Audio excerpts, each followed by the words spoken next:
Hello friends, welcome back to my channel. তো তোমরা কেমন আছো? আজকের বারটা ছিল শুক্রবার। সকালবেলা ঘুম থেকে উঠে দেখছি বাইরের এইরকম ওয়েদার, সারা রাত ভরই বৃষ্টি হয়েছে, সকালেও বৃষ্টি পড়ছে। তো ভাবলাম বৃষ্টির ভিতর কি করা যায়। যেহেতু বাইরে এত বৃষ্টি পড়ছে, তো ভাবলাম একটু বাজারে গিয়ে চট করে কিছু একটা নিয়ে আসি। তো আমার বোন বলল ফ্রাইড রাইস আর মাংস রান্না কর দিদি। তো আমি ভাবলাম সেটাই করা যাক। তো বাজার থেকে চলে এসে এই যে দেখো সব কিছু একটু কেটে কুটে গুছিয়ে নিচ্ছি। ফার্স্টে এই গাজরগুলোকে ধুয়ে তারপর কেটে নিলাম, বিনসগুলোকেও কেটে নিচ্ছি।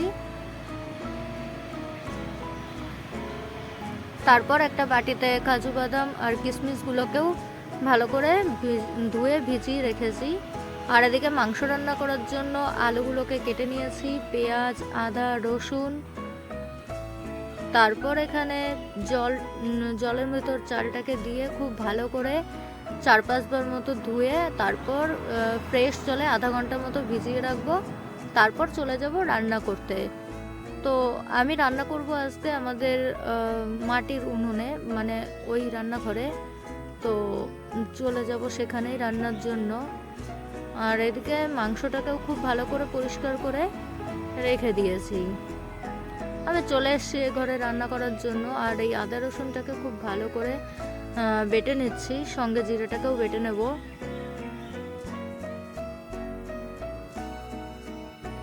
আর এদিকে এক হাঁড়ি জলের ভিতর ওই 1 মুটকি ভিনিগার আর লবণ দিয়ে দিচ্ছি পরিমাণ মতো। আর এখানে কড়াইতে ঘি আর সাদা তেল একসঙ্গে করে ওই গাজরগুলোকে ভেজে নেব, সামান্য একটু লবণ দিয়ে দেব, আর বিনস এর ভিতরে বিনসটাও দিয়ে দেব। দিয়ে বেশ ভাজা ভাজা হয়ে গেলে চিনি দিয়ে দেব, আর কাজু বাদাম কিশমিশগুলোকেও একসঙ্গে এখানেই ভেজে নেব।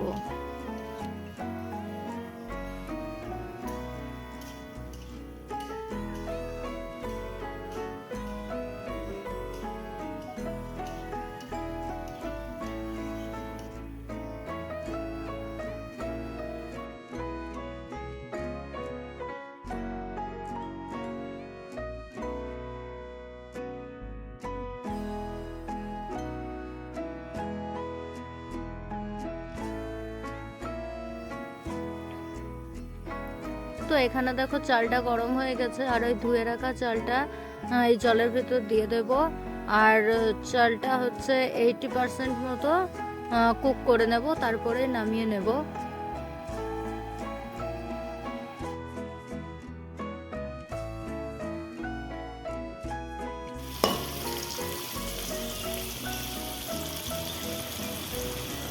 এখানে আমি আলুগুলোকে লাল লাল করে ভেজে তুলে নেব। তারপর ওই তেলেই আমি পেঁয়াজটাকেও ভালো করে ভেজে তুলে নিচ্ছি।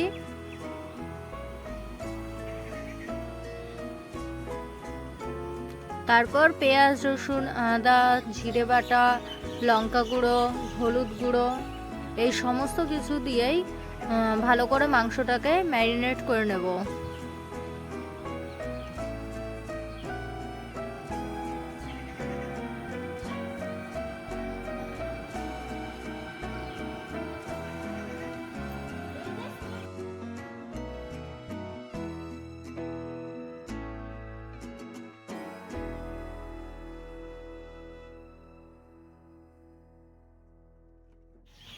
তারপর এখানে কড়াইতে তেল গরম হয়ে গেলে দিয়ে দিচ্ছি শুকনো লঙ্কা, তেজপাতা, গোটা গরম মশলা, গোটা জিরে দিয়ে বেশ ফোড়নটা ফ্রাই হয়ে গেলে এর ভিতর দিয়ে দেব মাংস।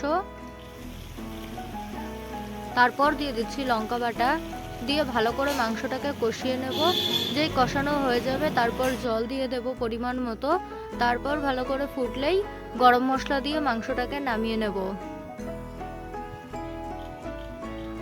তো দেখো আমার মাংস রান্না কমপ্লিট। আর এদিকে ভাতটাও হয়ে গেছিলো। এবার ওই একটা হাঁড়ির ভিতরে দিয়ে দিচ্ছি সামান্য পরিমাণে ঘিটাকে একটু স্প্রেড করে দিচ্ছি। তারপর এখানে আমি প্রথমে ভাত দিয়ে দেব, তারপর দেব গাজর বিনস, ওইগুলোকে ভাজা, আর দেব ঘি আর সামান্য গোলমরিচ গুঁড়ো দিয়ে লেয়ার করে নেব। তারপর এটাকে 10 মিনিট দমে দিয়ে দেবো, তারপরে তৈরি হয়ে যাবে আজকের ফ্রাইড রাইস।